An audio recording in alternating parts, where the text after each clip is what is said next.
Hey everyone, happy weekend. I've been very productive already because I woke up this morning bound and determined to get through a bunch of stuff on my to-do list. I am going to make the most of it.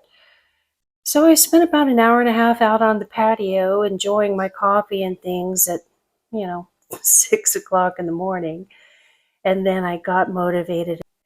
And now I'm going to start in on some quasi meal prepping. I say quasi because a lot of this stuff is just things like cat chicken and bird suet and whatnot. I never did get around to slicing up my cara oranges for the freezer, and I don't want any of those to go to waste. And I've been wanting to make some keto granola and have not got around to it for weeks now. So if you want to come with me, we'll see what all I can get done today. So we're going to start by making some pancakes to go with the bacon that's already in the oven. The bacon has about 5 minutes left, so I'm going to go ahead and get started cooking these up. And with the bacon and pancakes, I'm going to make about 5 eggs of these precious, fresh, from my boss's estate. I'd call it a homestead, but it's a little too bougie for that. And we're going to enjoy these because if you get precious eggs like these, you don't want to waste them in a recipe. So the pancakes are cooking. I'm getting ready to pour these cage-free eggs in here, and look how golden these eggs are, you guys. Just beautiful. Got a plate full of pancakes, 4 more going, probably 2 or 3 pancakes worth of batter left. Just took the bacon out, and then we'll be eating. So I'm in the middle of doing all the things, one of which was to break open that 10-pound of leg quarters that I bought at Aldi. And disappointingly, it turns out there were only 7 leg quarters in that bag, 2 of which are boiling for cat chicken right now. Guess I better turn that down. And I put 3 in here, and I got out 4-gallon bags thinking I'd be freezing 8 and cooking 2, but no, I'm freezing 5 and cooking 2. And the reason why I say that is I Googled it, because Google knows everything, and it said it averages 10 leg quarters in a 10-pound bag. And I will say, if you looked at this in the sense of like a chicken breast package that weighs 5 pounds, I mean, I realize there's bones in here and that's going to weigh a little more.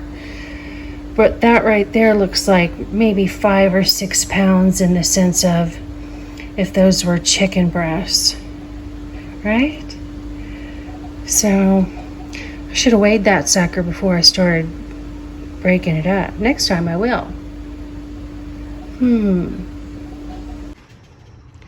Getting all the things done, you guys. All of them. It's still sunny. Woohoo! A little breezy. Woohoo! Hopefully these guys will be done by 3. We'll see. It's pretty darn hot. That sun is blazing. That's tannin weather right there. It's supposed to be 86 today. As long as it doesn't get too cloudy, I think I can get these things back inside this afternoon. All fresh and clean. Yay. Yay me. So we're moving right along. Bacon this morning, as you guys saw earlier, and I typically put the grease in my little bacon bin, but I'm going to pour that in here because I'm making suet for the birds today, and it calls for half a cup of bacon grease, and I think that may be enough just from the drippings in the pan here. I'll put a link down below for the recipe that I found online to. And then I'm going to stick it in the freezer for a couple of hours, and once it's frozen solid, I'll chop it into about 30 pieces roughly. It lasts about a month. I give the birds 1 square a morning. Aside from the fact that I just need to use these apples up before they get too soft, we also had pancakes and bacon for breakfast, and I had I don't know, maybe a fourth of a bottle of syrup left. And I poured it all in this pitcher, to heat it up in the microwave a little bit. We still have about a half a cup left. I don't want to put it back in the bottle because I have 5 bottles out in the garage. So I am going to two birds with one stone, cut up the apples. Now I'm going to pour the syrup over them.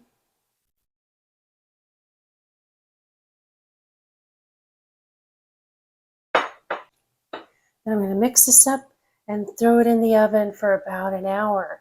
And because my oven's going to be baking anyway, I'm going to go ahead and make those cupcakes up from this mix that I should have used a while back that I had planned to meal prep a week or two ago and just didn't get it done because I had other sweets going. So I'm definitely going to stick those in the oven with the apples. And then I'll decorate those for the Chiefs. Woohoo! Go Chiefs! Super Bowl tomorrow. Okay, so in goes this yellow cake mix. It looks perfectly fine. I don't see anything funky about it. And 3 precious eggs. I have 2 left from the organic eggs my boss gave me, so I'm not going to use those. It's interesting to see. He gave me 7 little green eggs, and then there was this one egg that was much bigger than the others, and it's not quite as white as these, but look how much bigger that egg is. Wow. I wonder what kind of chicken it was. Comment down below if you have a guess. Because these are extra large eggs that I bought at the store. So that's an XXL egg. So I'm on to the artisan bread here. And I did this in a previous video, so I'm not going to go through the whole process with you guys.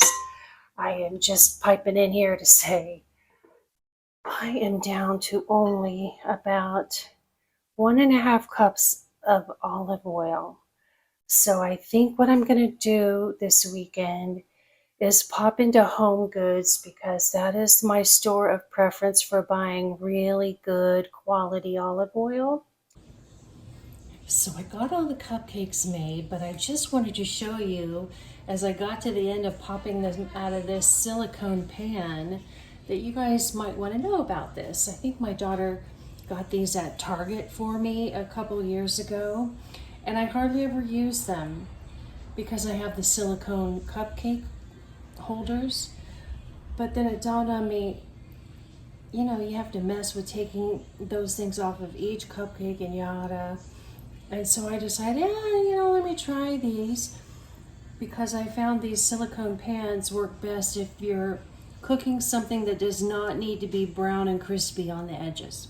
Okay, so with that said, check out how easy these come out. I did not grease these. And then you're not messing with a cupcake holder or a paper. It's so nice. Doesn't get any better than that. Now I'm going to frost them with the frosting that I had in the freezer for a year. Yum, yum. Okay, so we interrupt our cooking segment to show our Home Goods haul. And then there was a lady marking olive oil down like it was meant to be, right? So I got this bottle for $10. Yeah, I saved $3. And this one was not eligible for a markdown, but I got a really good deal on it. It's almost 34 ounces for $13. They're both good until 2024. They're both cold pressed, extra virgin, and call me a olive oil snob, but I've had bad luck trying to buy it at Aldi. I ended up taking it back a couple of times. One was rancid and one there was no way it was olive oil. And so now I really only buy it at Home Goods, and I prefer to buy olive oil that's actually either from Greece, Italy, or Spain, because they take their olive oil seriously over there, right? All right, so on to the keto granola that I did the home goods run for.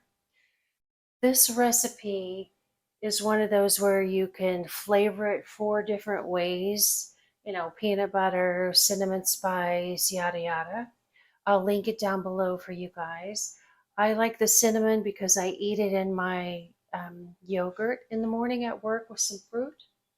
And I kind of cheat this a little bit. I don't do pure keto because I do put in some oats, but not nearly as much as you would if it was regular granola.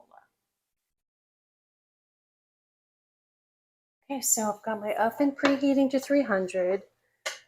The recipe says to line your pan with parchment paper. I know from experience that is not necessary. I don't mind washing my pan. I prefer to save my parchment paper for more important things.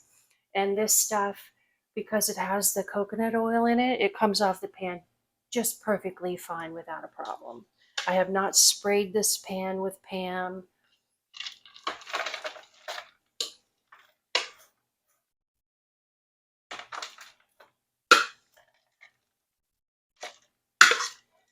My daughters came in from being at the gym and informed me that their friend Eric invited them to go down to the comedy club. And so they're going to do that tonight. I think they're leaving in about an hour.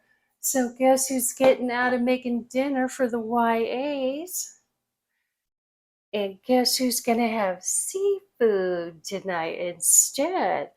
So I'd had a package of chicken out thawing. It wasn't even halfway thawed yet because, it's still early.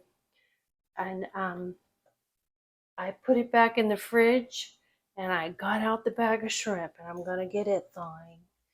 So I skipped lunch, and as soon as I get this granola made, I'm going to sit down and relax a while. I have not sat down since 8 o'clock this morning, you guys, and it is 4:30. We kind of get a little relaxing in there. The weekends go so quick, don't they? They go by in a blink. So in the oven it goes, 30 minutes. So I managed to get all of the bathroom rugs in less than 3 hours. They dried out there, so it turned out to be a perfect day for that project. Woohoo! So my artisan bread dough has been rising for about 4 hours. So I'm going to dump this dough out on the counter, scoop it around like I did in a prior video that I'll link down below. So I'm not going to go into all the details on this bread, but I'm going to get it into the dish to raise, and then I'm going to let it do its thing while I relax and have a glass of wine because it's after 5 o'clock and I deserve one at this point. Here are my Chief's cupcakes that I made to use up the cake mix and the frosting out of the freezer. And here is the granola. It turned out perfectly. I'll let this cool off a bit and then put it in some bags to take to work during the week. We're on to putting the baked apples in the little snack bags for work. If you've been watching my channel, you've seen this in motion before.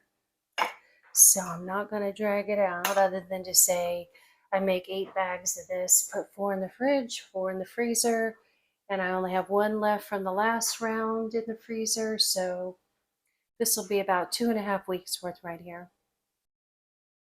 Okay, guys, so what I have here are 9 extra jumbo shrimp that have been riding in my freezer since, I don't know, probably September, October. I have 4 pounds of these in there because Aldi had them on such a fantastic deal. And I think I'm down to 1 or 2 of Aldi's Mediterranean salmon, which I absolutely love. So I have a lot more shrimp than salmon, so that's how I picked this for my unexpected dinner on my own tonight. I am not upset about it, in case you're wondering. And to go with my shrimp, I have leftovers. I don't think I filmed this, but This is a dish I invented. Basically, it's spaghetti, and I saute asparagus, onions, sun-dried tomatoes, garlic, and I throw in some peas. And then for the sauce and the noodles, I just do olive oil, a little butter, and a whole bunch of garlic powder and garlic, salt and pepper, and Italian seasoning. So I've got a ton of that left over, and I've got a soggy lemon. So maybe I'll do shrimp scampi because that'll go really well with this. But I'm also kind of thinking spicy. All these hard decisions. So I have a bunch of leftover rice from when I did carne asada. I think that was Wednesday night. I have in here, come on, stubborn, a bunch of sauteed peppers, tricolored peppers, black beans to go with the rice, and some of the leftover carne asada. So, oh my gosh, I can't even decide, you guys. So I'm going to have a little wine, sit down and relax my tired legs here because it's almost 6 o'clock while my bread finishes raising another 10 or 15 minutes. And then I will peel the shrimp, make it whichever way I decide, spicy versus shrimp scampi. And I had planned to make this little thing of fancy green beans for a couple of nights ago for dinner. And the girls took themselves out to eat that night. So I didn't make that night's dinner. In fact, I only made 3 of the dinners I had planned this past week. Yeah, these just get sauteed for a couple of minutes. Doesn't get any easier than that. So I decided to go with shrimp scampi because there was a lot of the noodle dish left over, and I figured it won't freeze well. And the carne asada beans and peppers will freeze well and reheat well. So that's how I made this decision because my taste buds could not make up their mind. So here I am. I've got melted butter and garlic and olive oil in the pan. I'm going to saute this around, and then I'm going to add some white wine, red pepper flakes, a little salt and pepper, and lemon juice until the white wine is reduced by half. It goes very, very quickly. So you want to have everything ready to roll. And then you toss in your shrimp and stir that around for 4 or 5 minutes. And it couldn't be easier, especially when you already have your side dishes ready to go, right? This is definitely the way to do shrimp, in my opinion. While the garlic marinates, I put the green beans in this pan. I'm going to let those saute about as long as the shrimp. I'll pop a lid on here in a second. The sauce goes in at the end after they're done cooking. All right, so here's my finished plate, you guys. Does this look amazing or what? I've got my frosted wine glass and pouring my Chardonnay. I'm going to sit down and enjoy every bite of this food and the wine. Okay, guys, it's 8:35, the end of a long but productive day. I've got 14 bags of granola, my Chief's cupcakes, the baked apples that are in the fridge and freezer, the cat chicken, which also produced 3-quart bags of broth, and I haven't even meal prepped yet. So I'm definitely going to be in the kitchen again tomorrow, but I've got to pull out those bits and bites bins and figure out what I want to make. Tomorrow's the Super Bowl, and I am going to be super productive once again. Here's the artisan bread. It turned out really well. Too bad nobody's going to eat it today, but it got made. Tomorrow's another day. And I appreciate you guys for tuning in. Take care.